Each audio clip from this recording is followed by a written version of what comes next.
বাসের মাথা দেখা তখন আমরা আসি খারাপ আমার সবাই বসে তারপরে পুলিশে খবর দিছে পুলিশ এসে রাখতে গেছে।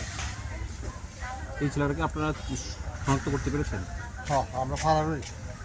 কি নাম? গৌতম। কী করেছে? এই কাজকর্ম করে। আপনার নাম? আমার নাম সুমঙ্গল ঘাস।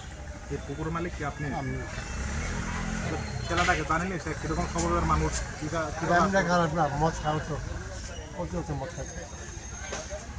আর পরিবারে কি কেউ আছে? না একটা ফুল আছে আর কেউ নেই। এই জায়গাটার নাম কি? এখানে মেট্রো 2 নম্বর।